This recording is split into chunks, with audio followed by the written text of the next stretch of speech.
Hi everyone. आज हम science का एक इम्पॉर्टेंट आर्टिकल चंद्रयान से रिलेटेड उसको डिस्कस करेंगे। चंद्रयान 3 जो है वो 14 जुलाई को लॉन्च होने जा रहा है। 14 जुलाई को जिसे लॉन्च किया जा रहा है, इसलिए उसकी इम्पोर्टेंस बढ़ जाती है। उसकी इम्पोर्टेंस चंद्रयान 3 की इम्पोर्टेंस इसलिए भी है क्योंकि चंद्रयान 2 के फेल होने की वजह से, उस फेल तो नहीं कह सकते, उसे पार्शियल सक्सेसफुल प्लान कह सकते हैं, क्योंकि उसमें लैंडर जो है वो चंद्रयान पे चंद्रमा पे और लुनार पे लैंड नहीं हो पाया था। इसीलिए चंद्रयान 3 की इम्पोर्टेंस है, क्योंकि लैंडर जो है उसको लॉन्च किया जा रहा है और प्रज्ञान रोवर है वो लैंडर जो है जब लैंड कर जाएगा तो वो रिलीज करेगा प्रज्ञान रोवर को।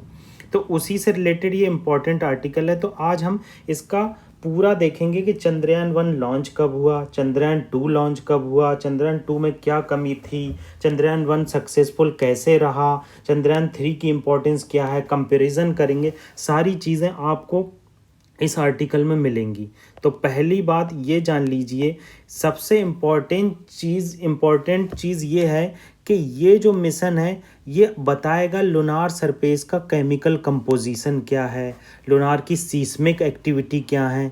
मतलब लोकल सीस्मिक एक्टिविटी का मतलब ये है यहाँ पर क्या होता है। लोकल सीस्मिक एक्टिविटी का मतलब ये है कि यहाँ पर जो अर्थक्वेक आते हैं वहाँ अर्थक्वेक नहीं कहते हैं, क्योंकि अर्थक्वेक तो अर्थ पे बनते हैं, तो इसलिए उसे अर्थक्वेक कह देते हैं। तो वहाँ पर जो सीस्मिक एक्टिविटी है वो कैसी होंगी, लुनार क्यूब कैसा होगा, वहाँ पर कैसे दरारें पड़ती हैं, कैसे सीस्मिक वेव जनरेट होती हैं, ये सब। और प्लाज्मा कंसंट्रेशन के बारे में जानेंगे। ये बहुत सारे फीचर हैं जिसमें हम केमिकल कंपोजिशन जानेंगे, सीस्मिक एक्टिविटी जानेंगे, और जानेंगे कि फ्यूचर में आगे वाली जनरेशन को कैसे ये बेनिफिट कर सकता है, वाटर की प्रेजेंस कैसे इफ़ेक्ट कर सकती है, वेदर प्रिडिक्शन लुनार पे रह के हम कैसे कर सकते हैं। इसके लिए ये इम्पोर्टेंस उसकी बताई गई है। तो यहाँ पर एक प्रोपल्सन मॉड्यूल भी है। जो प्रोपल्सन मॉड्यूल होता है वो उसको रिलीज़ करता है, रिलीज़ करने में हेल्प करता है कि चंद्रमा पे कैसे वो प्रोपल्सन मॉड्यूल वर्क करेगा। तो इस प्रोपल्सन मॉड्यूल का नाम दिया गया है शेप। आपको ये याद रखना पड़ेगा, किसके लिए, प्रीलिम्स पॉइंट ऑफ व्यू से ये याद रखना पड़ेगा। शेप जो है वो spectro polarimeter of habitable planet earth, इसकी ये फुल फॉर्म है। मतलब इसका काम है ये ट्रैक करेगा अर्थ के रेडिएशन को, जो अर्थ से रेडिएशन चंद्रमा तक पहुंच रही हैं उसको ट्रैक करेगा, और वो बताएगा कि कैसे मून पर लाइफ की प्रेजेंस है, कैसे उसका सिग्नेचर पाए जाते हैं। सिग्नेचर ऑफ लाइफ का यहाँ मतलब है कि क्या मून पे हम रह सकते हैं, ये सब बातें बताएंगी। चंद्रमा 3 का एम जो है बियॉन्ड है। बियॉन्ड का मतलब ये हुआ, हम देखना चाहेंगे कि चंद्रमा की कंपोजिशन जो है वो केमिकली कैसे इवॉल्व हुई है, कैसे चंद्रमा पे हवाएं चलती हैं, कैसे वेदर कंडीशन होता है। ये चंद्रमा 3 की इम्पोर्टेंस है। अब आप आगे देखिए।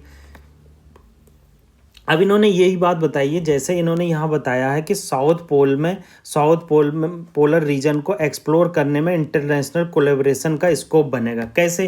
क्योंकि हमने चंद्रयान 1 जब लॉन्च किया था, चंद्रयान 1 लॉन्च किया था, तो हमने देखा था कि उसमें कैसे जो है साउथ पोल रीजन में क्रेटर में कैसे हाइड्रोजन बनती है, कैसे वाटर बनती है। क्योंकि चंद्रयान 1 हमने साउथ पोलर रीजन में किया था, क्योंकि वहाँ पर शैडो होती है, वहाँ पर कोई सनलाइट नहीं आती है। देखो लिखा है, जो क्रेटर है वहाँ पर डोंट रिसीव एनी सनलाइट, ठीक है। और वहाँ पर हाइड्रोजन और वाटर और आइस की प्रेजेंस पाई गई है, ठीक है। आगे हम देखते हैं। आगे अगला पॉइंट की वही बात बताई है इन्होंने कि क्वालिटी ऑफ लाइफ को इम्प्रूव करेगा। जैसे जैसे टेक्नोलॉजी इवॉल्व होगी हम वेदर प्रिडिक्शन अच्छे से अच्छा कर सकते हैं।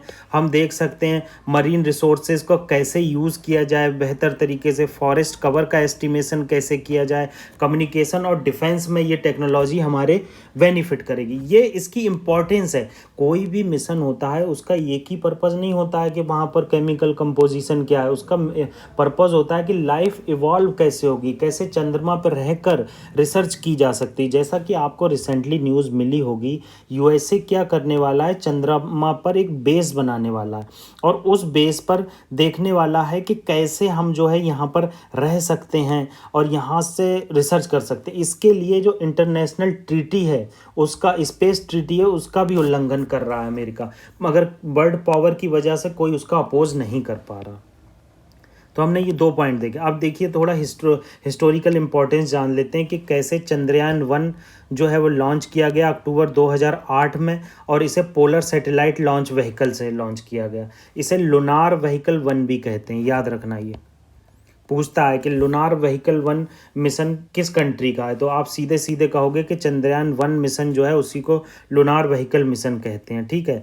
अब इसमें क्या था, इसमें आपको 2 चीज़ें बहुत इंपॉर्टेंट है, क्योंकि आज ये आर्टिकल आया है तो इसकी इम्पोर्टेंस प्रीलिम्स के लिए बहुत ज़्यादा बढ़ जाती। कैसे, ये देखिए, इसमें लूनार ऑर्बिटर भी है और इसमें एक इम्पैक्ट प्रूफ भी है। इम्पैक्ट प्रूफ क्या होता है? इम्पैक्ट प्रूफ एक प्रूफ होती है, मतलब एक सैटेलाइट डिब्बा टाइप में होता है जो क्या करता है, जो ऑर्बिटर है उसे थ्रस्ट से रिलीज करता है और वो डायरेक्टली सरफेस पर टकराता है। तो यहाँ पर इम्पैक्ट प्रूफ है जो वो चंद्रमा की सरफेस पर टकराया है जाकर, और उसने साउथ सरफेस पर टकरा कर उन्होंने बहुत सारे इम्पैक्ट प्रूफ, ये देखो ये लिखा, orbiter relieved the impact proof को रिलीव किया और साउथ पोलर रीजन में मून का वहाँ पर जाकर टकराव हुआ है साउथ रीजन में, और उसमें बहुत सारे उन्होंने वाटर की प्रेजेंस पाई है, केमिकल कंपोजिशन पाया है, एनवायरनमेंट कैसा है, ये सब पाया है, ठीक है। यही बात इन्होंने बताई कि कैसे उसे केमिकल की कंपोजिशन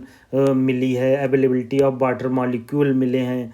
और उसके बाद सबसे इम्पॉर्टेंट चीज़ क्या की गई कि जैसे ही हम लूनार की सरफेस पे पहुँचे तो हमने एक कर्व आउट किया नेशनल फ्लैग को। क्या, वहाँ पर नेशनल फ्लैग को गाड़ दिया गया कि भाई हम यहाँ पर इंडिया के लोग भी यहाँ पर अपनी प्रेजेंस जमा चुके हैं, अनाउंसिंग द कंट्रीज अराइवल। ये इम्पोर्टेंट बात है।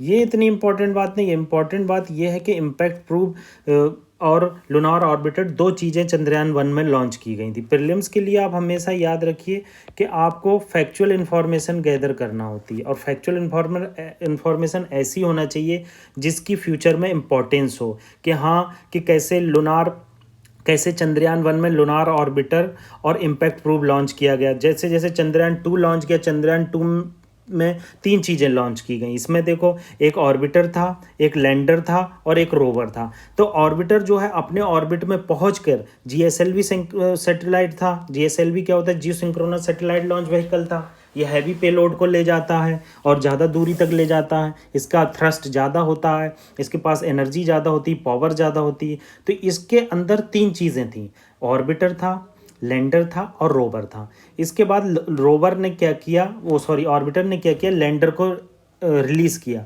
और लैंडर रिलीज़ होने के बाद उसमें सॉफ्टवेयर में ग्लिचेस आने के बाद सॉफ्टवेयर में ग्लिचेस होने के कारण उसका क्या हुआ, क्रैश हो गया, जिससे हमारा रोवर रिलीज़ नहीं हो पाया और मिशन हमारा पार्शियली सक्सेसफुल रहा। अनसक्सेसफुल क्यों नहीं कह सकते? क्योंकि ऑर्बिटर जो है बहुत सालों तक वो काम करता रहा, ठीक है। अब चंद्रयान 3 इसरो लॉन्च कर रहा है, इसे 14 जुलाई को इसरो के द्वारा लॉन्च किया जा रहा है। इसे जीएसएलवी मार्क 3 के द्वारा लॉन्च किया जा रहा है। जीएसएलवी और पीएसएलवी और क्या कहते हैं, क्रायोजेनिक इंजन, इसमें सारा हम डिफरेंस देखेंगे कि कैसे जीएसएलवी वर्क करता है, कैसे पीएसएलवी वर्क करता है, क्या पेलोड होता है, ये सब चीज़ें एक बार डिफरेंस देख लेंगे ताकि आपकी जो प्रॉब्लम्स है वो कंप्लीटली ख़त्म हो जाए। अब आगे देखें इम्पोर्टेंस क्या है। मैंने आपको पहले ही इसकी इम्पोर्टेंस बता दी है। जैसे जैसे वाटर की प्रेजेंस मिलेगी वहाँ पर, जैसे जैसे वेदर का प्रिडिक्शन होगा, तो ये हमारी आने वाली जनरेशन को बहुत हेल्प करेगा। कैसे हम सस्टेनेबली ग्रोथ कर सकते हैं, कैसे हम अपने एनवायरनमेंट को इम्प्रूव कर सकते हैं, कैसे डे टू डे एक्टिविटी को इन्हेंस कर सकते हैं और ज़्यादा से ज़्यादा ग्रोथ रेट ला सकते हैं किसी कंट्री की इकॉनमी में। यही सारी इम्पोर्टेंस है। ये जो डेवलप्ड कंट्री होती हैं ये नहीं चाहती हैं कि डेवलपिंग कंट्री तरक्की करें, और डेवलप्ड कंट्री ऑलवेज चाहती हैं कि वो हमारे ऊपर डिपेंड रहें। तो इंडिया का ये एक चंद्रयान मिशन एक बहुत इम्पॉर्टेंट मिशन है।